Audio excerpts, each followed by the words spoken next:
Very beautiful evening to you. You're welcome to Sport Extraordinary on Atlantic Television Network. My name is Kingsley Manuel. Very happy to be back here to bring you up to speed with the latest revolving around the beautiful world of sports. And today's edition of the show will bring you, of course, some interesting stories coming from boxing, as well as Nigerian football, and as well take a look at the African Cup of Nations. Quarterfinal pairings, of course, are out. We'll take a look at the pairings and the journey for the Super Eagles of Nigeria. These and many more will be yours after this short time out. Stay with us.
You're welcome back. See Sport Extraordinary on Atlantic Television Network. Joining me this evening is Ipalibo Kingsley. Good evening to you and welcome to the show, Ipalibo. Yeah, good evening, Kingsley. Emmanuel. I'm so happy to be here, on this special edition, of Sports Extraordinary. And also, Ekpo Temple joins us as well from the other side. Temple, good evening to you and welcome to the show. It's a delight to be here today. All right, let's start the show this evening with the latest coming from boxing, as Nigerian boxing sensation Elizabeth Oshoba has entered 2026 as the world fourth-ranked super lightweight boxer, climbing one spot in Box Rock's latest rankings. The 26-year-old WBC silver featherweight champion now sits behind USA's Alyssa Bongena and Belgium's Stefan Poulsen and Australia's Men Motive in the updated rankings released this week. Ipalibo, let me start with you on this one. This is a huge feat, of course, for boxing down here in Nigeria.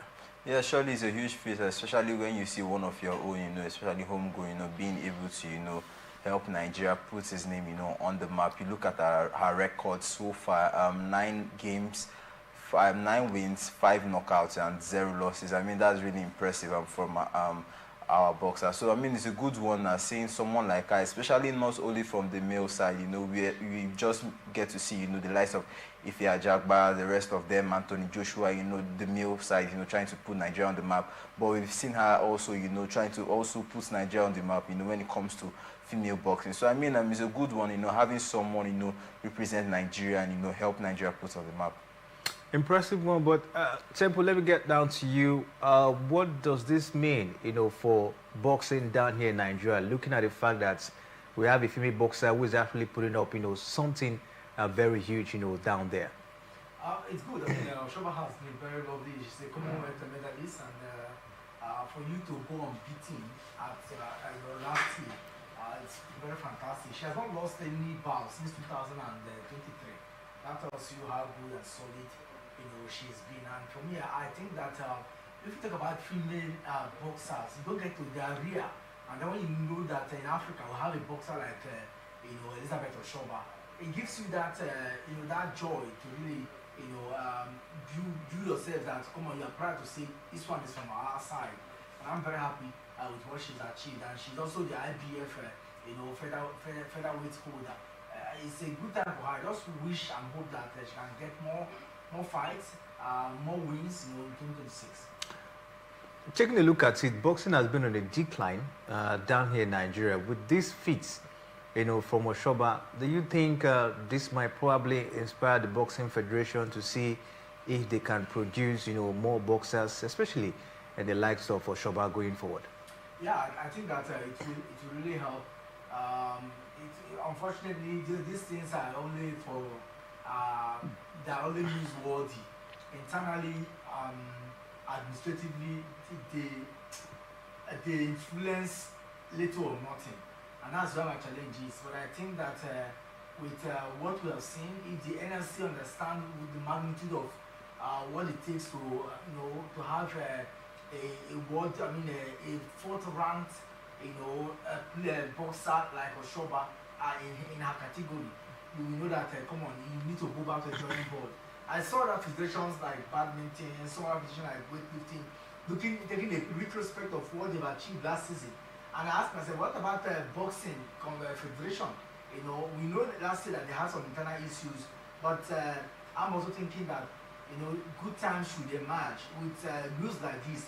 You should know that okay, we have the potentials. Oshoba is not the least of names in female boxing. We have some big names. The ladies that represented us at the Olympics, they are still there. There are some that are upcoming names. So I think that they need to create an environment, but it depends on the administrative acumen.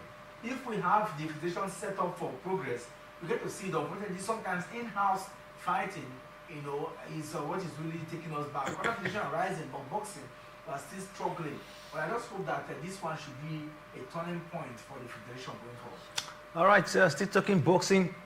This evening on the show, former world heavyweight champion Anthony Joshua is seriously considering retirement from boxing, according to his uncle, Ade Damola Joshua, the 36-year-old boxer who survived a fatal car crash in Nigeria that claimed the lives of 2 of his close friends and team members, made the decision known to his family in private following last week a tragedy. The boxing star has also committed to providing lifelong support for the families of his 2 close friends, Sina Kami and Latif Lats, who died in the car accident near Lagos last week, Monday. Ipalibo, what do you make of it? We hear that Anthony Joshua is considering retirement, from boxing at this point in time. What would be your advice to Anthony Joshua in this difficult time? I think in situations like this, the decision, if he should retire or not is best known to Anthony Joshua. But of course, we've seen it over time that for someone like Anthony Joshua in heavyweight boxing history, it's very hard, for you to see boxers, heavyweight champions, come back from this kind of trauma. I mean, you look at the age of Anthony Joshua, he's already at that stage, he's 36 years of age. He's already at that stage in his career where he's already declining. And for a boxer, you expect a boxer at 36 years to also decline. So looking at it, plus this trauma, losing a very close friend and one of his coaches, a childhood friend for that matter. I mean, it's going to be a hard one, to see Anthony Joshua come back. So I mean, him not, if he takes a decision to retire, I mean, that's a rational decision. It's not irrational, and for me, it's not out of place because I mean, Anthony Joshua has he has given a lot to boxing. He has done a lot. He's 2 times heavyweight champion, and he has written his name. He has etched his name, in the history books when it comes to boxing. So I mean, why not leave when the ovations are high? I mean, he has achieved so much for himself, and looking at this situation, I mean, this would be the best time for him to bow out. Temple, I don't know what you make of it. Should Anthony Joshua retire now? Retirement, I think that retirement should not be, I mean, he's a sport guy. When a certain Liverpool fan, player died earlier, late last year, I do not think that would not make his family, the footballers, not to continue a football activity.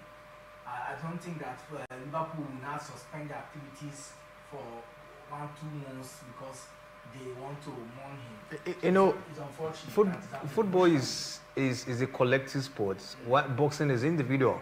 At this point in time, what really happened, of course, really went direct, to Joshua, at this point in time. And you take a look at the nature of what happened, talking about the accident, a whole lot of trauma, a lot of things, of course, going down in his mind. And one will ask, would Joshua, of course, been able to buckle up himself in the next 1 or 2 years to come back to fight strongly, going forward? That's the big question at this point in time, because the man is full of emotions at this point in time. Getting to the ring at this point, or maybe any time from now, might not be the best decision. And that's what we heard from the uncle, that the man is considering retirement, as it stands. So I don't know what you make of it. And that's why I said we should look at it individually. Yeah. Not maybe football as a collective sport. Individual. I agree with you. But let me take you back already. In 2020, during the COVID, and after the COVID, a lot happened to Russia. Current undisputed champion is from Ukraine. Is Usyk. When Russia bombed Ukraine, there was a lot of mixed emotions that came in their mind. But rather than being popular, in fact, he said it in one of the interviews that his parents are affected by the fight and all that. It was an emotional time if you are in Ukraine, and we saw it clearly.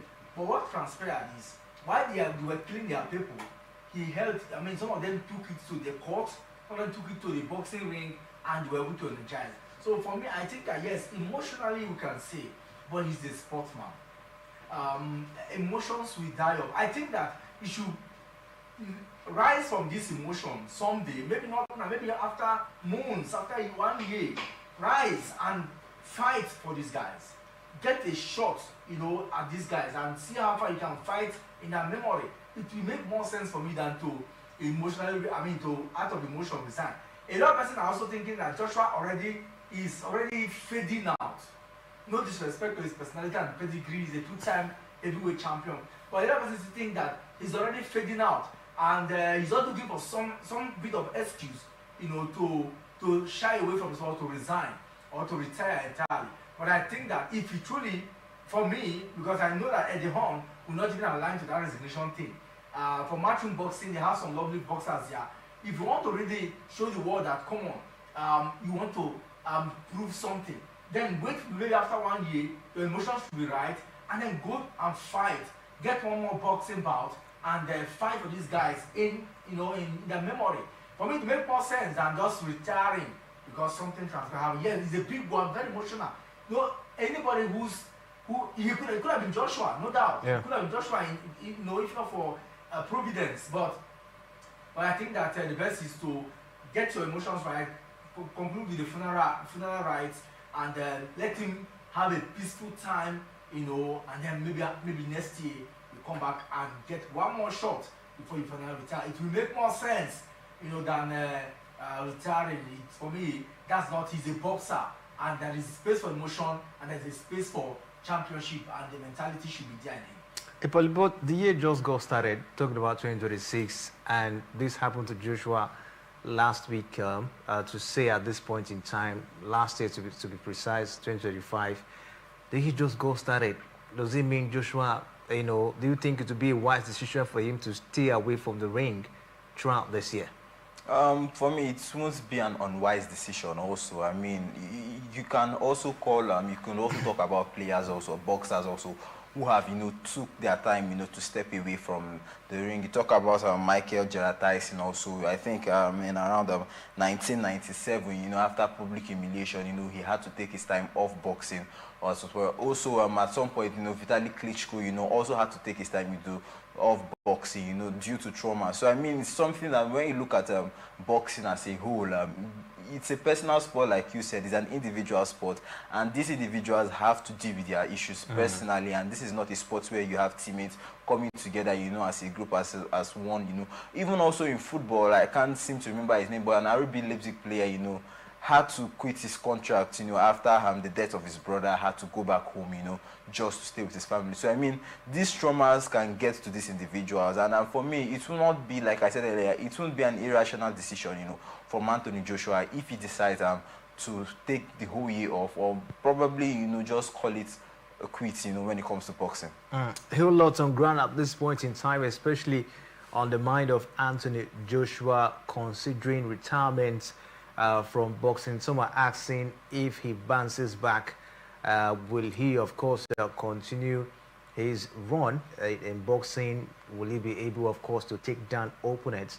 Taking a look at what has really happened, of course, to the man Anthony Joshua boxing career dangling at the moment. So keep our fingers crossed, and of course await an official, you know, maybe confirmation or decision from Anthony Joshua about his boxing career going forward. But it's time to talk football on the show this evening, and we'll take a look at the quarterfinal pairings in the African Cup of Nations. Nigeria, of course, will face, you know, Algeria in the quarterfinal in the 2025 African Cup of Nations, and Morocco will be in action against Cameroon. Senegal this time will lock on against Mali, who have, of course, gotten a fairy tale run so far in the competition. Egypt will lock on against, you know, Ivory Coast. Those, of course, are the pairings this time around, and some Nigerians are really concerned at this point in time, especially when you take a look at how, you know, intense it has been between, you know, Nigeria and Algeria so far. Temple, I'd like to start with you on this one. What do you make of the quarterfinal opponents for Team Nigeria? You think the Super Eagles can continue their impressive run against Algeria? First of all, I think that Nigeria have done very well. You know, qualified unblemished in the group. 3-3, played against Mozambique, showed class for the first time in a very long while. I can say I watched the Super Eagles game against the Mambas without any fear of anything. But if I had considered that game, I would have felt bad because I had wanted more goals.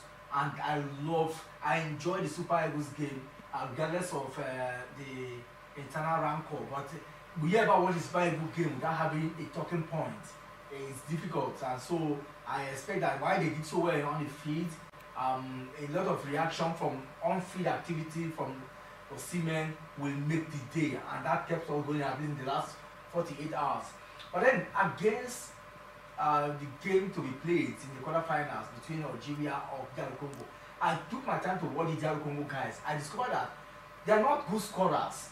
Alright, they tried. Mayele was good. Takuta, you know, some of these guys we are in, you know, to hold their own, but they depend so much on counter, get the counter and seed off that. And unfortunately, the Algerians have a well-designed, you know, defensive framework that did not allow for some of those games. In fact, at some quarter they were playing second fiddle because they were, in fact, the possession at some point was very laughable. But then, and they head on to the end. I felt bad for them because I put myself in the shoe and I wonder if it's Nigeria, 2 minutes to the penalty shootout and you lost that game. They had fatigue legs, you know, they were really tired. And I think that was where the coach got it all wrong because they were already hoping that it would get to penalty. Otherwise, some strategic defensive changes would have been made, but he was already preparing for penalty. And Algeria took the day. So for me, I think that I wanted Algeria. I want to see how Nigeria will go. I mean, at this point, no emotions. If you want to be the winner of the African Cup of Nations, you need to be the best. And I've always said it. Nigeria needs to fight. Nigeria needs to show class against Algeria. And the good thing is, on head-to-head basis, we'll have a better head-to-head against Algeria, regardless of what happened in 2019. I'm thinking that if you want to win this one, then go ahead and play your best. Algeria are beatable.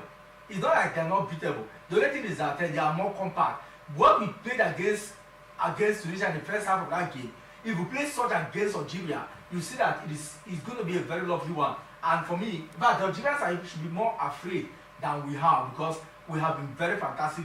Everybody can score goal in the Nigerian setup. But if we can nip the Algerians wingers, especially those guys who play from the flank, and that's where I feel I'm a little bit afraid. But I still think that with good framework, Eric Chell has proven that, come on, when it comes to tactics, he's a master tactician. But how they will play against Algeria is one thing to be seen very soon. Epalibo, I don't know what you make of these pairings. A lot of Nigerians are concerned looking at how impressive Algeria, of course, has been so far in the tournament. I don't know if you're worried with this fixture. Yes, Nigerians need to be worried. I mean, it's a cause for concern for me. If you ask me, I'm looking at this Nigerian team. We are a team that's been, you know, predominantly fantastic, you know, in this competition, going from the group stages up to the round of 16 stages where we had the flawless victory against the Mozambicans 4-0. But you look at this Algerian team and you notice something about this team, and this is a team that has control. You know, they are tactically sound, and they are built on patience. They are a team that they conserve their energy. You know, they know how to play these games. They know how to play these mind games. And Nigeria going into this game, I mean, we have about 3 key players. They are just 1 yellow card away from suspension. So I mean, the Algerians would want to play it into their favor because they would want to, you know, base these Nigerian players, you know, into making fouls, and that's the Nigerian players will want to be careful. So I mean, it's going to be a problem for Nigeria. If Nigeria is not able to, you know, get the goal early in the match, it's going to be a big problem because this Algerian side have shown that they can be very compact, they can have control of the ball, they can soak up pressure, and the key moment for this Algerian side, the key factor for this Algerian side is they are trained, you know, to play these long games. They are trained to play, you know, extra time. And if it goes into those situations, I think it might not really go into the favor of Nigeria. So the problem is Nigeria has to find a way, you know, to get that result, you know, between the normal time, by the normal 90 minutes mark. So it's going to be a problem if Nigeria is not going to be able to get that result in the 90 minutes. Because I mean, see what happened to Congo. I mean, the goal came in through the Congolese tired legs, and Wan-Bissaka was not able to defend, and that's the problem. You look at this Algerian side; they are so tireless. You know, they are used to running the kind of football they play, the local football, the kind of football these players play. The players like Mahrez, you know, starts the game, and these younger wingers, you know, come in later on in the game. They come in towards the end of the game, giving them, you know, that edge, you know, in the attacking side. So it's going to be a problem for this Nigeria team if they are not able to get the goals early in the match. All right, let's see how it goes for Team Nigeria. They've been paired against Algeria, and we'll see if they can continue their impressive run in the African Cup of Nations this time around. But we got some disturbing news this evening that the Super Eagles players have refused to travel to Marrakesh to get themselves prepared for that encounter against Algeria due to old bonuses in the group stage of the competition. Temple, this of course looks like another distraction, you know, to the side. What do you make of the issue of match bonuses still being an issue, you know, in the team? Very unfortunate that it's coming out now, and I should not be bothered with the way the Super Eagles have really played so far. But I'm bothered because sometimes, you see, these off-field distractions have a way of distracting players ahead of players going to the quarterfinals.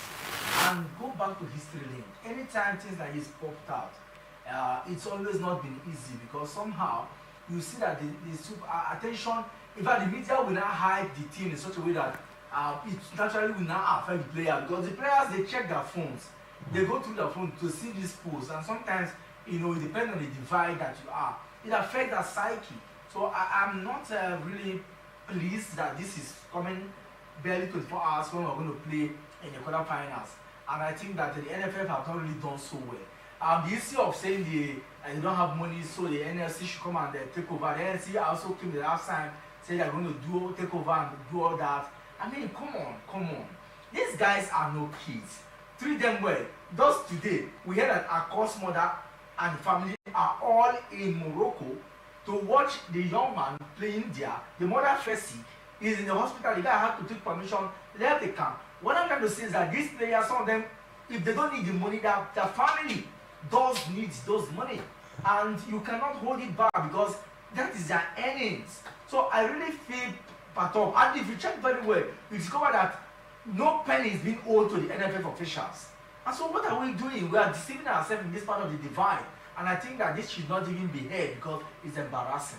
But why do they find it difficult to pay players, match bonuses? We saw the same issue in the World Cup qualifiers and now in the African Cup of Nations. Is it that the NFF do not make money on their own? Are they not looking for sponsors or means of getting money to see the way they can clear up, match bonuses? Are the NFF not really doing their job? Why are they owing match bonuses, at every point in time? I think they don't have money.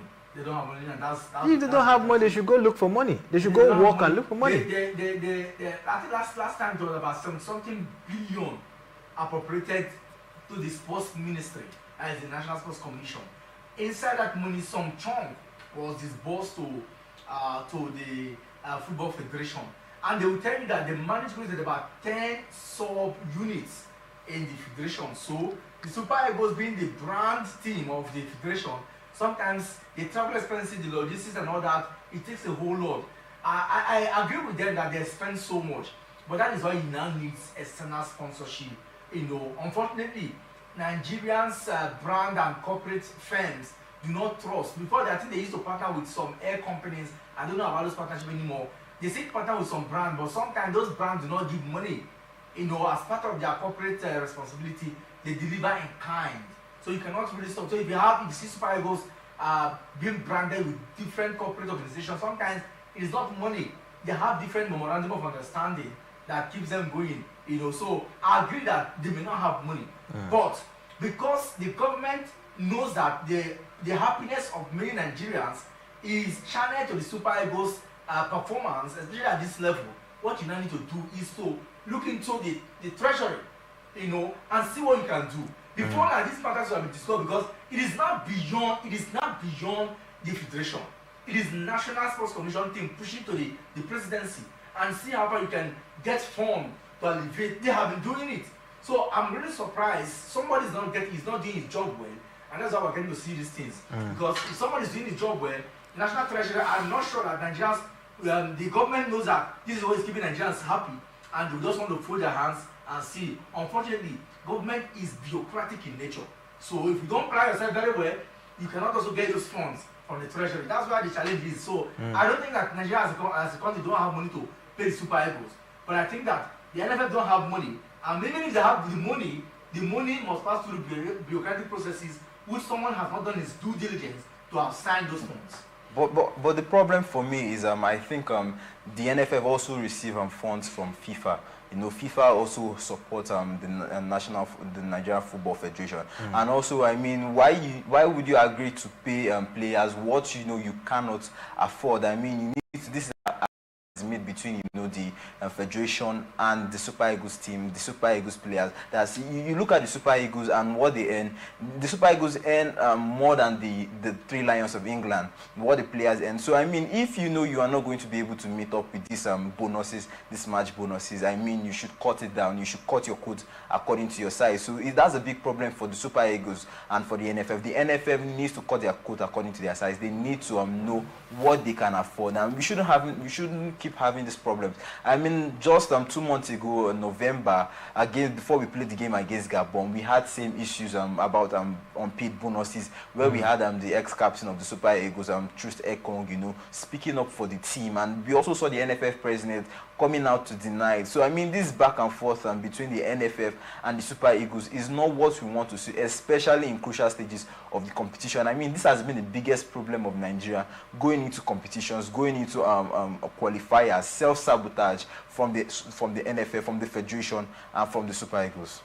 So sad at this point in time, but we hope that, you know, this will be sorted out, so the players, of course, you know, can concentrate on the game against, you know, Algeria at this point in time. A lot of distractions, you know, heading down to the quarterfinal. First was between Ademola Lookman and Victor Osimhen, and now we hear that the Nigerian Football Federation, of course, they've not paid the match bonuses for the group stage game. So a whole lot at this point in time. But one man has been given a whole lot of accolade. That's the coach of the Super Eagles of Nigeria, you know, talking about Eric Chell.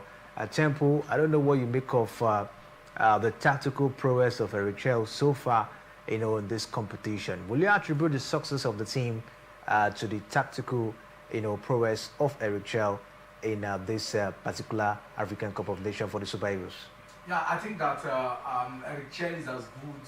The success of recorded is as good as having backroom staff. That's what I see. When you have team players, when you have a team you work with, and those teams understand that it's not competition, but it's about comparison of what is happening in Western world and bringing it to bear. You know, you see that they progress. I look at the team and I look at the input of every one of them, you know, in that team. The two guys that he came with, one is the match analyst. Prior to any game, like the game we're going to play against the Finnish forces of Algeria, that match analyst analyzes the game, knows the strengths and weakness of the Algerian team, and then bring it back to how to factor those players to play. And that has really helped us a lot. And then we also know about the physical trainer that helps in building the conditioning the players, you know, to fine-tuning them to each game. All of this makes a whole lot of sense, and I think that has been the effort, that has been the strength of the Super Eagles of Nigeria. And of course, we play more offensive game now. The diagonal formation or the diamond formation that is applied, 4-4 formation in diagonal form, has really aided the form. So it's difficult to really crack one part, because when you play diamond formation, Conte used the diamond formation at some point when he was playing a 3 defense, you know, 5 midfield and 1 attacker to really hold teams, and that is the way forward. But this time around, it's difficult because you can't hold Victor Osimhen, you can't hold Adams Akol. So it makes it very difficult and very unpredictable, because you never can tell. Chukwueze was not part of the game the last time against Mozambique, but the guy still delivered. So I think that all of this tactical formation has really been what has kept Eric Chell going forward, and the fact that he's a listening coach, he's a calm coach, and he's not pressurized because he believes in what the tactical bend. You take a look at that match the other day with the Mamba. There was a time when the match analyst came to him on the touchline and was whispering something to him on changes to be done. And I mean, calmly he listened and saw beautiful changes that resulted to the Akos goal. So all of this, I think that in terms of tactics, we give it top notch for coach Eric Chell. Palibo, you're giving it to Eric Chell for the performance so far? Yes, you look at what Eric Chell has been able to do, you know, coming from a very turbulent team that, you know, didn't have balance, didn't have coordination. He has been able to shut out all the noise from the Super Eagles. I mean, you look at how coordinated these boys are. You look at the spirit in the camp. The spirit in the camp is very high. Less of negative news in the camp, and you see these boys coming together. You see the unity, you know, the fluidness in the attack, how this Nigeria side has been able to play. You look at his record for the national team. I do not think Eric Chell has recorded a defeat since he has been appointed the coach of the national team. So you look at Eric Chell, he has been really, really fantastic. And since Nigeria has appointed him, he has recorded, I think that was against Gabon. That was we won the game against Gabon. Won the game against, okay, DR Congo. We drew that game on normal time and, you know, lost on penalties. So a loss now. On normal time, he hasn't lost the game. Okay. So for me, you look at Eric Chell, he has been able to get that tactical know-how. He has a tactical know-how, and I'm still surprised how, you know, a country like Mali, you know, let a coach like Eric Chell, you know, slip from their hand. All right, kudos to Eric Shaw doing a fantastic job down there with the Super Eagles of Nigeria. We hope that the NFF, of course, give them that support, pay them their match bonuses, and Osimhen and Lukman, of course, getting that unity back to play for the success of the side. We wish the Super Eagles the very best of luck heading down to that encounter against Algeria. It's time to start away from the African Cup of Nations as we take a look at, the Stamford Bridge. We understand the bridge is not really strong, as it stays. We hear that Chelsea Football Club has officially appointed Liam Arbozino as the new head coach of the men's team. The 41-year-old has signed a contract with the Blues through to 2032. And of course, we understand he will enjoy the successful playing career across. He enjoys playing career across the Premier League and Championship, joins Chelsea with a growing reputation in coaching, and he previously held roles in youth development and the first team coaching, earning praise for his tactical acumen and his ability to nurture young talents. Temple, I don't know what you make of Liam at Chelsea Football Club. Is he the manager that Chelsea need at this point in time? I don't think he's the manager that best fits Chelsea, but I think that is what they have now. And I think that the man at the helm of affairs of Chelsea is also looking at a transition. They own Strasbourg in Ligue 1, so it's just normal to take the coach who has really done so well for the club, elevated them to chasing European place, to bring him into Chelsea. And the man is a board man. If you understand what a board man means, a board man is somebody who listens so much to the board. And with what he has worked with the owner of Chelsea, they've been able to fine tune that club. So the man is just in his natural sense don't think that if I bring this guy to Chelsea, which is a bigger brand, and we're able to have a listening coach that will work with me to build Chelsea. So it's just a normal mentality that this just plays. Because he listens, the man will always be there, whether they get it right or not. And they've given him a very long term contract. So why I think that it's not a good one, I still think that the man who owns Chelsea knows what he's doing. And don't forget, is the piper dictates the tune, of the player.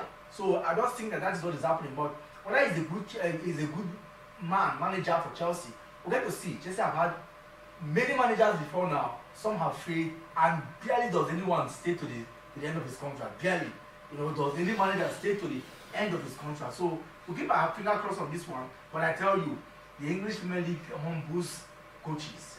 How he goes with this pressure is left for him. You made mention of Todd Bowley and the other men, of course, controlling the team, doing a good job. Some fans have come out to criticize them that they are the one destroying the team, looking at the departure of Enzo Maresca, who has actually, of course, stabilized the team a little bit. But Ipaliba, I want to come to you on that. Todd Bowley, and the other men who are actually controlling Chelsea at the moment, you think they are building the team, or maybe they are destroying it at this point in time? Because a lot of fans have really criticized that decision of, sacking Enzo Maresca. I think the first thing that needs to be established here is what is the mission and what is the play, what do the team, what do they expect from Chelsea? And for the owners of Chelsea, like we've seen the American owners in different clubs, it is not necessarily to win trophies, it is to make profits, and that has gone with their recent transfer policy, buy players with potential and sell at higher prices, and that was one of the problems they had with Enzo Maresca. We heard reports about how they influenced, the players that played in the matches, and to help increase the value of those players. So I mean, for me, you look at this Chelsea team, bringing in someone like Rosenio is a good one for them, because when you have a coach that matches he has the same, the same ideology with the owners, the board, he believes in youth players, given trust. He trusts those youth players to bring in that team. So if they have this ideology and they are able to find the right coach, I mean, it will possibly work out, because the only thing that can make a team work out is when the board and the coach, are on the same page. So yes, the mission on the board is to make profits, but let's not forget that there is nobody that do not want success. So this coach, the owners, Todd Bowley, they have a huge role to play, with the current state of the club, because I mean, looking at the position Roman Abramovich left the club and where it is today, I mean, you could see that there has been a downgrade for Chelsea. So I mean, Todd Bowley, they played a huge role in deciding. And look at how the coaches have left. All the coaches have left. They've left because of the nature of the board. Pochettino had the same problem. He couldn't get the coaches he wanted. So do you think they're in the right direction in terms of the way they've gone about managing the team? You look at it, they've not been going in the right direction, but for me right now, they've understood the mistakes they've made, and they've brought in someone, who understands their ideology, who is in alignment with them. Before now, they brought in coaches, that did not have the same ideology with them, and that was the problem. But bringing in someone like Liam, who has the same ideology, who believes in what you believe, I mean, I think it's positive, and I think there are better days ahead for Chelsea Football Club. Chelsea, of course, are known for winning trophies. The fans crave for trophies, and not necessarily about if the owner makes profit. Roman Abramovich, throughout his time as the owner of Chelsea, didn't even make enough profits. If you take a look at what he invested in the team, it was there to satisfy the fans. And that's what the fans, of course, that's the mentality the fans have been with. Don't you see this, of course, don't you see the fans, kicking against this particular ideology from Todd Bowley and other partners? It's high time, the Chelsea fans, and supporters understand that, they are under, different manager, and they need to have that same mindset. And, they need to understand that different management, different administration, and different ideologies. And if they cannot come to terms with it, I mean, that's going to be a big problem, because we are going to see Chelsea fans, revolt against the club.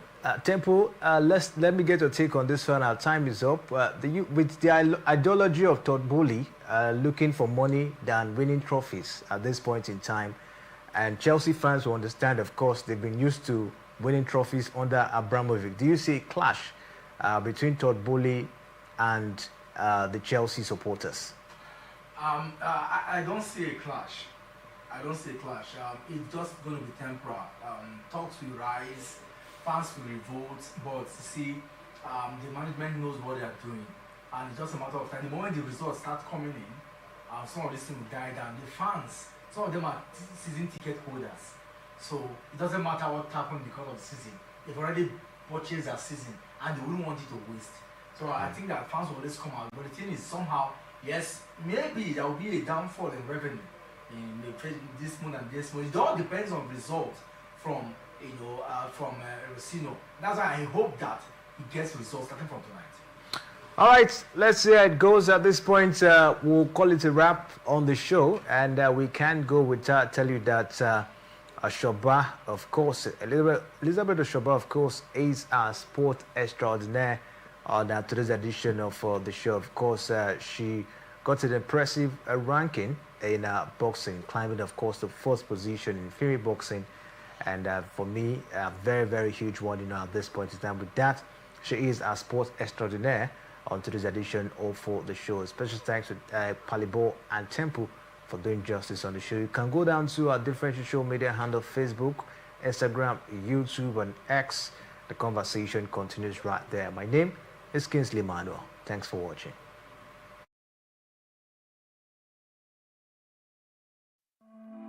I just